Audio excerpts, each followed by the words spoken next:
Hey everyone, we are now looking at chapter 7 of Morgan Housel's book, The Psychology of Money. Chapter 7 is called Freedom, which I think it's one of my favorite chapters in the book actually, because money, what does money do for you? You can buy things, you can go nice places, the most important thing about money, I think, is that it can get you a measure of freedom.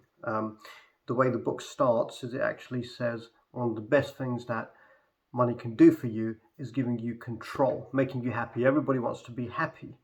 And in this chapter, Morgan looks at various studies about what makes people happy.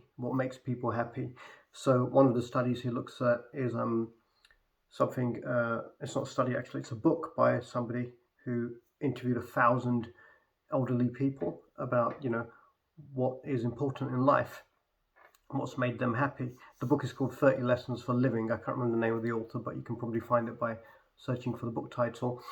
None of the people he interviewed said that to be happy, to live a good, fulfilling life, you should work as hard as you can and make as much money as you can.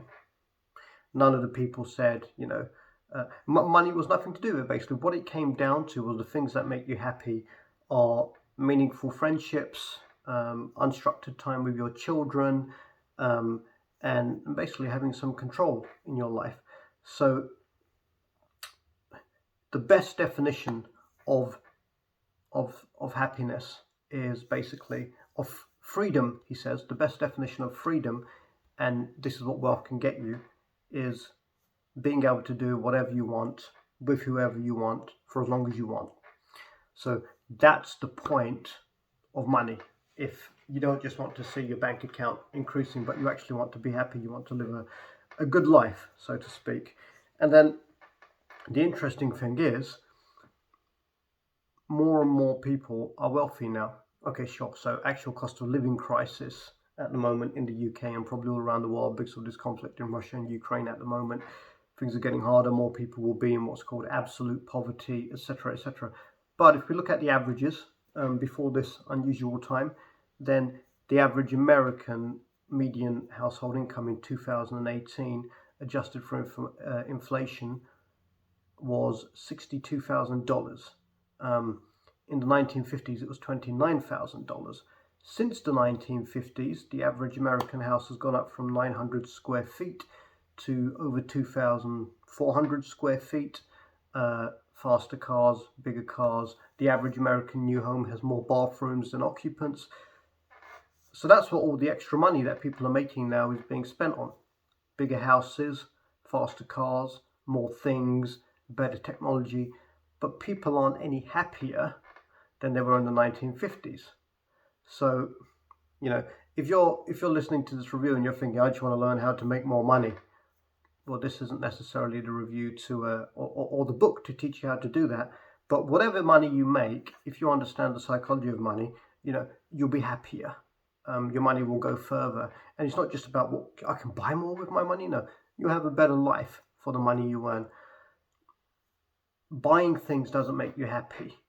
One of the other lessons from the 30 Lessons for Living, the book I mentioned earlier that Morgan Housel talks about in chapter 7, freedom, is having more money than your neighbors is irrelevant. That doesn't make you happy. What you buy doesn't do it for you. But money is something to be exchanged. So money can actually buy happiness. It sounds like I've just contradicted myself. Your unspent assets buy you control. And control, the amount of control you have on your life, is the biggest factor in being happy. So surveys of Americans, for example, this was from 2019, 55% of Americans reported feeling very stressed the day before. Global average was 35%. 49% of Americans were worried, whereas the global average is something like 39%. So Americans, the richest country in the world, where most people make the most money, is worried, stressed, and unhappy. So, if you're worried, stressed, and unhappy, you're worried, stressed, and unhappy whether you've got £10 in the bank or 10 million in the bank. All right. So the trick seems to be, the lesson from this chapter seems to be that don't spend all your money as quickly as you earn it, but instead your unspent assets, they give you choice, they give you freedom, they give you control, and they give you happiness. So there's a couple of examples he gives in this chapter. He says, if you've got some unspent assets, some savings. So, as you make more and more, you don't buy a bigger, more expensive car, more stuff for the house, more holidays, etc., etc. Let's say if you lose your job and you've got no savings, then you just have to get another job, otherwise you're screwed, right? But if you lose your jobs and you've got a month's worth of savings, then you can take a bit of time to find actually a better job, a job you want to do, maybe closer to home. If you've got 6 months worth of savings, you don't really have to take any shit from your boss, because you know that you've got time to look for something else. You're not stuck. If you've got enough to live off for the rest of your life, then you're free. You're perfectly happy. You can do what you want with who you want, whenever you want. That'll make you a hell of a lot happier than having the fastest car or the most expensive watch. Now that's something really stupid, isn't it? The most expensive watch. I used to really like the idea of expensive watches. I used to like expensive watches. I was wondering if my watch was lying around here. I've had it for years. It cost me less than £100, and I absolutely love it. Would I be happier if I had a £10,000 Rolex on my wrist? No. I feel like £10,000 stupider, and I'd probably be a target for robberies and everything. But anyway, so freedom. If you have money, use it to control your life, to give yourself options, because that's the most important thing. This chapter is quite a short one, but it's I think one of the best ones in the whole book. There was a survey done in the UK as well. Now this book is written by an American author, Morgan Housel, but there was a survey done in the UK. I think it's been repeated a few times that up to 75,000. The more money you make, up to 75,000 a year, the more money you make, generally your happiness increases along with that. But beyond that, happiness doesn't increase at all. So, that is to say, if a person was earning £30,000 a year, and they're 5 out of 10 on the happiness scale, then once they get up to 50, there might be 7 out of 10. Once they get up to 75, they might be 9 out of 10 on happiness. But getting up to £1 million a year, there'll probably still be 9 out of 10 on happiness. In fact, there are some studies that seem to show the more money you make, the less happy you are. But that's probably, to make the really big money, you have to be working all the time. Yeah.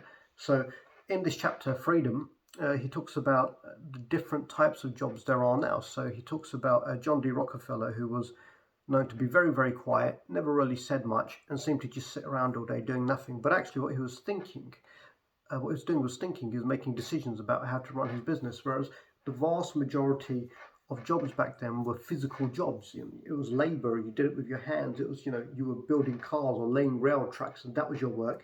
And when you went home, your work stopped. You weren't working anymore.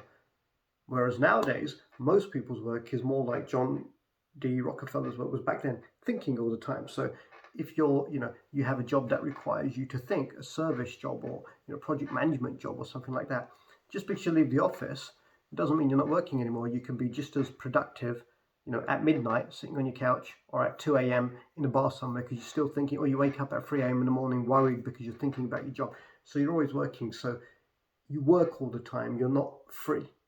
Okay, so let's say up to 75,000, you can maybe get there without giving up all your time and everything. But above that, most jobs maybe just dictate that you are on call all the time. Now, one of the things Morgan Housel talks about in this chapter, which is very interesting, is when he was in college, all he wanted to do was become an investment banker, because investment bankers made a lot of money. And he actually managed to score an internship, and he thought he struck gold, he'd won the lottery. And then he realized when he started his internship why investment bankers were paid a lot of money, because they worked longer, more controlled hours, he says, than I thought it was possible for any human. And in fact, for many humans, it's not possible because most people didn't last. He had a 4-month internship. The money was good. The work was stimulating, but he hated every second of it. He lasted for a month, and then he quit, because doing something you love on somebody else's schedule is the same as doing something you hate, because you're not in the driver's seat. You don't have control. The psychological term for this is reactance. So if there's something you want to do, you go and do it. But if somebody else tells you to do something, they've taken the control away from you. Remember, control is the most important thing for happiness. So you no longer want to do it. You've probably experienced that yourself, you know. I know I certainly have, and you've probably seen children experiencing it or friends of yours experiencing it. So that's important to keep in mind as well. And what's the point of working for money if it just makes you miserable? Once you get above a certain level, you know, where your bills are paid and your debts are cleared and everything else, and you're not starving, then the time and the freedom and the control is going to give you a lot more than the money. That's what I believe, and that's the message of chapter 7 in Morgan Housel's brilliant book, The Psychology of Money. I'll be doing chapter 8 soon as well, so I hope you enjoyed that. If you enjoy these reviews, subscribe to the channel, because I'm going to be going through all of the books on money that I think are the best books, and God knows I've read a lot of them, and I'll break it down for you chapter by chapter, just like I'm breaking this one down. So, you know, you can have this on whilst you're doing something else, rather than having to sit there with a book. But anyway, either way, I hope it's useful for you. All right, see you again soon.